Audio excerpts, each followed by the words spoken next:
बिस्मिल्लाहिर्रहमानिर्रहीम। अस्सलाम वालेकुम माय डियर स्टूडेंट्स, आज हमारा टॉपिक है half life and rate of decay, which is lecture number 4। ये सीरीज हमारी सीरीज का लेक्चर नंबर 4 है। चैप्टर है 22 न्यूक्लियर फिजिक्स, क्लास 12। स्टूडेंट्स, आज हम पढ़ेंगे कि अगर आपको पिछला मेरा लेक्चर नंबर 3 याद हो कि जब रेडियो एक्टिविटी का प्रोसेस होता है तो उसमें हाफ लाइफ से क्या मुराद होती है। Half life half life half life जिसको हम T1/2 भी कहते हैं, T1/2 हाफ टाइम भी कहा जाता है। व्हाट इज दिस, ये क्या चीज है?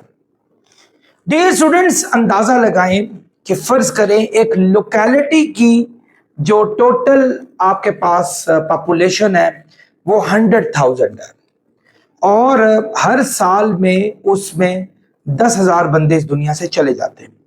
पैदा होने की बात नहीं कर रहा, इस फर्ज करें एक ऐसी सोसाइटी जिसमें बंदे मरते ही जा रहे हैं, तो क्या होगा? फर्स्ट ईयर में जाकर यानी पहले साल में जाकर 10,000 बंदे मर जाएंगे और 90,000 रह जाएंगे। दूसरे साल में अगर 10 मजीद चले गए तो 80,000, और करते करते जब 5वां साल आएगा तो आप देखेंगे कि आपकी जो पॉपुलेशन जो 100,000 छोड़कर गए थे वो उस लोकेलिटी की पॉपुलेशन अब हमारे पास 50,000 हो जाएगी। तो मैं कह सकता हूं कि इस लोकेलिटी की जो हाफ लाइफ है वो आपके पास 5 इयर्स है, क्योंकि 5 इयर्स के बाद ये लोकेलिटी हाफ हो जाती है, यानी आधे लोग इस दुनिया से चले जाते हैं। बिल्कुल इसी तरीके से जब हमारे पास रेडियो एक्टिविटी का प्रोसेस होता है, दोबारा सुन लें, रेडियो एक्टिविटी के प्रोसेस में क्या होता है? एक ऐसा प्रोसेस जिसमें अनस्टेबल न्यूक्लियाइड्स, जितने भी न्यूक्लियाइड्स हैं अनस्टेबल, वो रेडिएशन को खारिज करके स्टेबिलिटी की तरफ आने की कोशिश करते हैं, तो वो एक एटम से दूसरे एटम की तरफ कन्वर्ट हो जाते हैं। यानी फर्ज करें अगर आपके पास एक यूरेनियम 238 का आपके पास एक कोई भी आपके पास ऑब्जेक्ट मौजूद है या कोई पत्थर मौजूद है, स्टोन मौजूद है, और वो फर्ज करें उसका टोटल मास हमारे पास 1 kg है और इट कीप्स ऑन रेडिएटिंग। वो क्या कर रहा है? रेडिएशन को खारिज करता जा रहा है, उसमें अल्फा बीटा गामा रेज निकलती जा रही हैं और वो स्टेबिलिटी की तरफ आ रहा है। उसके बहुत सारे एटम अब आपके यूरेनियम से किसी और में चेंज होते जा रहे हैं, ठीक है? यानी इसका मतलब है they are not becoming uranium again, they are just converting themselves from uranium to other atoms, thorium में चेंज हो रहे हैं। फर्ज करें अगर उसमें से अल्फा निकलेगा तो वो थोरियम में चेंज हो जाएंगे। तो करते करते करते आपने देखा कि एक खास टाइम के बाद वो यूरेनियम जो 1 kg का आपके पास स्टोन था अब आपके पास ½ kg का बच गया है, और बाकी जो ½ kg का है वो यूरेनियम से शिफ्ट होकर किसी और एटम्स में चेंज हो गया। तो आप कहेंगे यूरेनियम, उसमें जितना टाइम लगेगा आप ये कहेंगे कि यूरेनियम की एक्चुअली हाफ लाइफ इतनी है, नॉर्मली 4.5 अरब साल होती है। तो इसका मतलब हुआ कि 4.5 अरब साल बाद यूरेनियम जो है वो हमारे पास आधा हो जाता है। यानी अगर 1 kg है तो 4.5 अरब साल बाद वो कितना हो जाएगा? ½ kg हो जाएगा। मैंने ये बात भी आप लोगों को बच्चों बताई थी कि हाफ लाइफ में क्या होता है कि ये स्पॉन्टेनियस एमिशन होती है। ये जरूरी नहीं होता कि अगर 100 पार्टिकल्स आपके डिके हुए थे अगले दिन भी 100 पार्टिकल्स डिके हो सकता है कि सिर्फ 5 पार्टिकल्स डिके हो और उससे अगले दिन 1000 पार्टिकल्स डिके हो जाए। सो डिकेइंग प्रोसेस का ताल्लुक जो है ये स्पॉन्टेनियटी से जुड़ा हुआ है, यानी ये प्रोसेस खुद ब खुद होता है, इस पर बैरूनी कोई असर भी इस पर लागू नहीं होता। तो अगर एक यूरेनियम को के 1 kg को ½ kg होने में 4.5 अरब साल लगते हैं, तो ½ kg से मजीद हाफ होने में यानी 1/4 होने में मजीद 4.5 अरब साल लगेंगे। यानी इसका मतलब हुआ कि जैसे जैसे आपके ऑब्जेक्ट में से रेडियो एक्टिविटी का प्रोसेस होता जाता है, यानी अब आपका जो ऑब्जेक्ट है वो स्मॉल होना शुरू हो जाता है, तो रेडियो एक्टिविटी का प्रोसेस भी स्लो हो जाता है। देखें ना, अंदाजा लगाएं कि अगर मैं कोई आसान सी चीज ले लेता हूं, मैं फर्ज करें एक ऑब्जेक्ट है मेरे पास, उसकी हाफ लाइफ मेरे पास है जी, हाफ लाइफ है वो है जी 1 ईयर। यानी एक साल में वो आधा हो रहा था। और वो टोटल मास उसका कितना था, मास था जी फर्ज करें वो 10 केजी था, और वो उसकी हाफ लाइफ एक साल की थी। यानी इसका मतलब हुआ एक साल के बाद वो कितना हो गया हमारे पास, 500 ग्राम का हो गया। अब यानी इसका मतलब है एक साल के अंदर 500 ग्राम पार्टिकल जो हैं वो डिके हो गए, यानी वो अपने ओरिजिनल फॉर्म से किसी और एटम में, यानी आपके पेरेंट्स एलिमेंट से डॉटर एलिमेंट में शिफ्ट हो गए। अब मैस आपके पास कितना रह गया, सॉरी ये 500 ग्राम नहीं था, 5 केजी रह गया, I am so sorry, 5 KG रह गया। अब अगर 5 केजी मैस आपके पास नंबर 2 टाइम में है, फिर हाफ लाइफ तो यही है, तो वो एक साल बाद यानी 1 ईयर के बाद अब वो कितना हमारे पास 2.5 केजी हो जाएगा। यानी आप दोनों में जरा देखने की कोशिश करें। पहली हाफ लाइफ हमारे पास जो थी वो तो 1 ईयर है, 1 ईयर कांस्टेंट हाफ लाइफ है। तो पहली टाइम में वो 5 किलो डिके हुए थे, दूसरी टाइम में सिर्फ 2.5 किलो डिके हुए, यानी 2.5 किलो अभी भी हमारे पास मौजूद है। और अगले साल 1.25 केजी रह जाएगा, तो इसका मतलब है डिसइंटीग्रेशन प्रोसेस और स्लो हो चुका है हमारे पास। तो यानी आपका मैटर जितना बड़ा होता है उतना डिकेइंग प्रोसेस तेज होता है, और जितना मैटर छोटा होता जाता है तो डिकेइंग प्रोसेस भी हमारा स्लो हो जाता है। सो इसको कहते होते हैं हाफ लाइफ। हाफ लाइफ हर एटम की जो है वो डिफरेंट होती है और वो उसके लिए कांस्टेंट होती है। जैसे 5730 ईयर्स में आपका कार्बन 14 जो है वो हाफ हो जाता है, लेकिन यूरेनियम के लिए आपको 4.5 अरब साल लग जाते हैं, 4.5 बिलियन ईयर्स लग जाते हैं हमारे पास। इसी तरह रेडॉन गैस जो है वो सिर्फ 4.25 दिन में हाफ हो जाती है। रेडॉन गैस की पार्टिकल 4.25 दिन में आधे हो जाते हैं हमारे पास। तो इसका मतलब वो हर एटम का डिफरेंट है, लेकिन याद रखें for the same atom half life एक ही जैसी होती है। तो एटम्स जितने ज्यादा होंगे एक्टिविटी उतनी तेज होगी, और हाफ लाइफ में आपके ज्यादा पार्टिकल डिसइंटीग्रेट या डिके होंगे। जैसे आपने देखा पहले साल 5 किलो डिके हुए, 5 केजी, दूसरे साल हमारे पास सिर्फ 2.5 केजी डिके हुए, और अगले साल फिर क्योंकि इन्होंने इसका आधा होना है, यानी 10 से 5 में क्या आधा हुआ, 5 से 2.5 में, 2.5 से 1.25 में, यूं हमारे पास डिकेइंग प्रोसेस जो है वो चलता रहता है। डियर स्टूडेंट्स, जरा इस ग्राफ का मुलाहिजा करें। हमारे पास एक ग्राफ दिया हुआ है जो हाफ लाइफ का एक जीता जागता सबूत दिया हुआ है। इसमें हमारे पास जो एक्स एक्सिस है ये नंबर ऑफ हाफ लाइव्स हैं, और ये कोबाल्ट 60 यानी जिसका एटॉमिक मास नंबर 60 है, उसका वाई एक्सिस में टोटल ग्राम्स में या केजी में आप ये दिया हुआ है।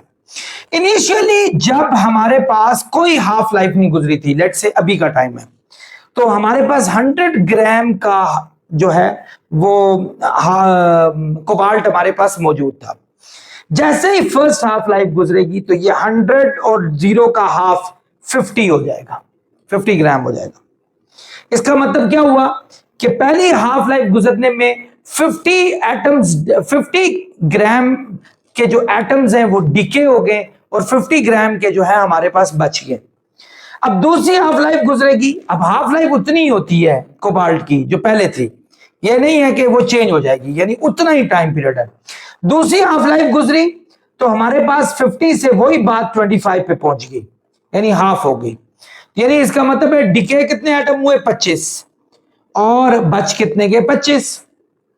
मजीद थर्ड हाफ लाइफ में 12.5। आपने देखा जैसे जैसे 100 ग्राम से हम लो में जाते जा रहे हैं, वैसे वैसे रेडियो एक्टिविटी हमारी उसका प्रोसेस भी हमारा स्लो होता जा रहा है, यानी लो स्लो कम होता जा रहा है, और आखिरकार हमारा देखिए मजीद आधा करते करते करते करते ये एक्स एक्सिस के अलोंग ग्राफ चल रहा है।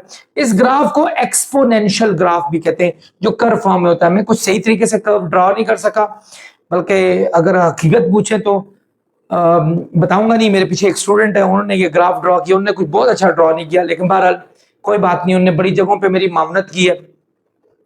तो ये ग्राफ आपका इस एक्स एक्सिस को टच नहीं करता, ये उसके लॉन्ग चलता जाता है, एक उसको टच नहीं करता। टच करने का मतलब है कि एक्स एक्सिस जीरो हो जाए। आप कभी भी चीजों को आधा करके कभी भी जीरो को टच नहीं कर सकते। तो हम ये कह सकते हैं कि ये जितनी भी एक्टिविटीज हैं ये इनफिनिट चलती जाएंगी, इनफिनिट चलती जाएंगी। जैसे फर्ज करो अगर कार्बन 5730 साल बाद आधा हो जाता है, ठीक है, अगले 5730 साल बाद मजीद आधा हो जाएगा। यानी अगर पहले आधा 8 था, 8 से 4 हो गया, 4 से फिर 2 हो जाएगा, 2 से फिर 1 हो जाएगा। आप हाफ करते जाएं, कभी भी आप जीरो वैल्यू पे जाकर नहीं पहुंचते। तो आप ये कह सकते हैं कि ये इनफिनिट तक हमारा ये ग्राफ जो है वो चलता जाता है। तो ये हाफ लाइफ का एक छोटा सा तजिया था आपके सामने। आई होप आप इस बात को अच्छे तरीके से समझ गए होंगे। यानी डियर स्टूडेंट्स, हम कह सकते हैं the rate at which a radioactive substance decays is directly proportional to the number of radioactive nuclei present at any given time is called a rate law of nuclear decay. Rate law of nuclear decay. Rate law of nuclear decay क्या कहता है हमारे पास कि जो delta n by delta t, what is this, ये क्या चीज है कि कितने नंबर ऑफ एटम डिके हुए एक पर्टिकुलर टाइम में, ठीक है, मतलब आपको इसको एक्टिविटी भी कह सकते हैं। एक्टिविटी क्या होगी, जैसे आप फर्ज करें फिजिक्स का एग्जाम देने जा रहे हैं, तो आपके टीचर कहते हैं भाई आपके टोटल मार्क्स हैं 13/20, दिस इज योर एक्टिविटी।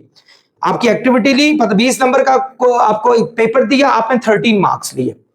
तो उस इधर भी ऐसी एक्टिविटी है कि हमारे पास टोटल एक टाइम देते हैं, उसमें कितने नंबर ऑफ एटम जो है वो डिके हो गए हमारे पास।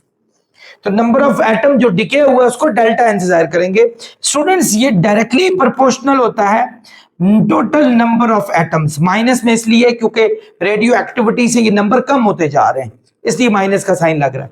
अब जरा गौर से सोचें कि जितने ज्यादा एटम थे, यानी पहले हमारे पास 100 ग्राम के एटम्स थे हमारे पास, तो पहली हाफ लाइफ में हमारे पास 50 ग्राम की एक्टिविटी हुई, यानी 50 ग्राम डिके हो गए।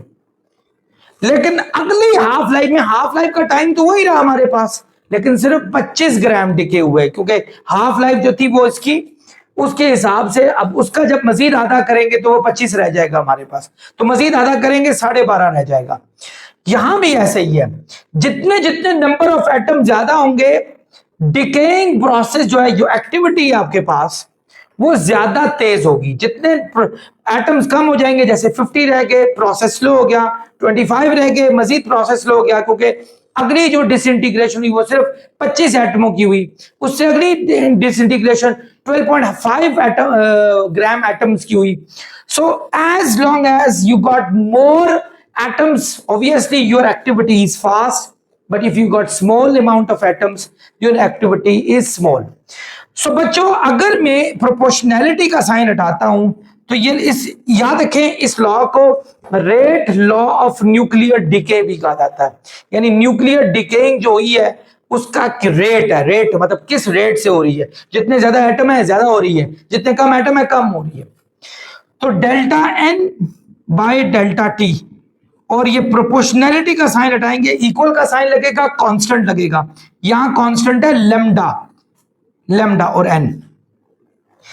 इस लेम्डा को एक्चुअली हम डिके कांस्टेंट भी कहते हैं, मैं यहां लिख रहा हूं, यानी डिके कांस्टेंट, ये आपका डिके कांस्टेंट होता है, आपके डिके कांस्टेंट, ठीक है। ये एन क्या हो रहा है, मल्टीप्लाई हो रहा है, वहां जाके क्या हो जाएगा, डिवाइड, तो 1/n into delta n by delta t, ठीक है, लेम्डा। यानी लेम्डा हमारे पास इसके इक्वल होता है, डिके कांस्टेंट इसके इक्वल होता है। व्हाट इज दिस, ये क्या चीज है?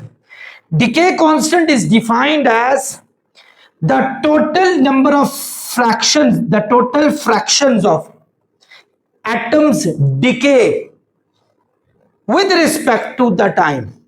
यानी किस फ्रैक्शन से एटम एक खास टाइम में डिके हुए। हर एक एटम का ये रेट डिफरेंट होता है, हर एटम का रेट डिफरेंट होता है, ठीक है। मतलब आप कोबाल्ट कर रहे हैं, डिफरेंट है, आप यूरेनियम कर रहे हैं, डिफरेंट है। आगे जाकर मैं थोड़ा बहुत इस पर डिस्कस भी करूंगा नेक्स्ट टॉपिक में। इसी तरह आप यूरेनियम का कर रहे हैं, डिफरेंट है। अब आप किसी और का कर रहे हैं, सीबोर्गियम का कर रहे हैं डिफरेंट, नेपच्यूनियम, प्लूटोनियम, आइंस्टाइनियम, किसी का कर रहे हैं, वो हर एक का डिफरेंट डेट होगा। अब आप खुद देखें, जब आपको टोटल नंबर ऑफ मार्क्स में से जो मार्क्स अचीव किए गए होते हैं वो ऊपर होते हैं, इसको फ्रैक्शन कहते हैं कि ये कितनी फ्रैक्शन है आपके पास। तो यानी टोटल नंबर, एन कहते होते हैं total number of atoms, total number of, यानी अगर मैं इसको थोड़ा यूं करके लिखूं, देखें जरा गौर से समझें, मैं यूं करके लिखूं डेल्टा एन के नीचे एन डाल दूं ये, और ये डेल्टा टी लगा कर दूं 1 मिनट के लिए। सो हम इसको किस तरह पढ़ेंगे, हम इस तरह पढ़ेंगे fractions of radio active particles. Fraction का मतलब होता है कि टोटल पार्टिकल जितने डिके हुए कितने में से हुए, that is called fraction.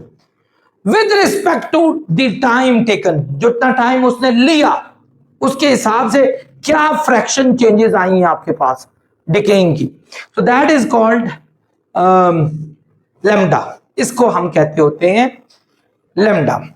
Dear student, जैसा मैंने कहा कि इसको एक्टिविटी कहा जाता है, एक्टिविटी। सो हमारे पास एक्टिविटी जो कि delta n by delta t के इक्वल होती है, और फर्दर मोर ये माइनस लैम्डा एन के इक्वल होती है, इसको एक्टिविटी भी कहते होते हैं, ठीक है। और इस what is activity, the total number of atom disintegrate per unit time, यानी एक टाइम के हिसाब से कितने एटम आपके डिसइंटीग्रेट हुए, दैट इज कॉल्ड एक्टिविटी। और इसकी यूनिट होती है बिकोयरल। एक बड़े मशहूर साइंटिस्ट थे हेनरी बिकोयरल, जो कि बहुत बड़े प्रोफेसर थे फ्रांस की यूनिवर्सिटी के, उनके नाम से मंसूब की गई। यूरेनियम पे इन्होंने बहुत ज्यादा काम किया था बिकोयरल पर। इन्हीं की एक स्टूडेंट थी जिसको मैरी क्यूरे और एक और स्टूडेंट थे पीरे क्यूरे, जिनको नोबेल प्राइजेस भी मिले थे। तो ये इन्हीं का सेहरा था, समझ लें कि इन्हीं उस्तादों ने एक्चुअली रेडियो एक्टिविटी के हवाले से बहुत ही इंपॉर्टेंट इंफॉर्मेशन दी। तो इसकी जो यूनिट होती है उसको बिकोयरल कहते होते हैं। जब भी रेडियो एक्टिविटी की डोजेज किसी पेशेंट को दी जाती है या किसी मामले में दी जाती है, जैसे ट्रेसर्स में भी यूज होती है ये, तो उसको बिकोयरल में नापा जाता है, यानी मेजर किया जाता है। जैसे आपको आमतौर पे जो रेडियोथेरेपी जो होती है वो 4 × 10⁻13 बिकोयरल के इक्वल होती है। याद रखें बच्चों, जब ये वैल्यू 3.7 × 10⁻10 बिकोयरल के इक्वल आ जाती है तो हम उसको 1 क्यूरे कहते हैं, क्यूरे CI उसका नाम देता है, जो कि मैंने आपको पहले बताया था कि इसकी स्टूडेंट का नाम भी था मैरी क्यूरे, पोलैंड से इसका ताल्लुक था। आप लाजमी इनकी हिस्ट्री पढ़िएगा, माशाल्लाह बड़ी इंस्पायरिंग हिस्ट्री है।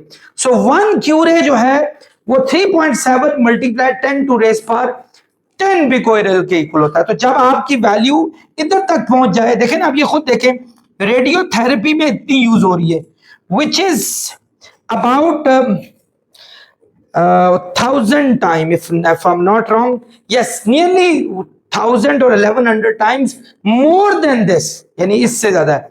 तो भाई अब इतनी बड़ी वैल्यूज को हम क्यों बिकोयरल में ना रखें, हमारे पास एक यूनिट और मौजूद है क्यूरे। सो आपको क्यूरे में, यानी आप इजीली इसको कन्वर्ट कर सकते हैं। आप क्या करेंगे, एक्चुअली इसको डिवाइड करेंगे 3.7 × 10⁻10 से, जो आंसर आएगा वो आपका क्यूरे में आएगा।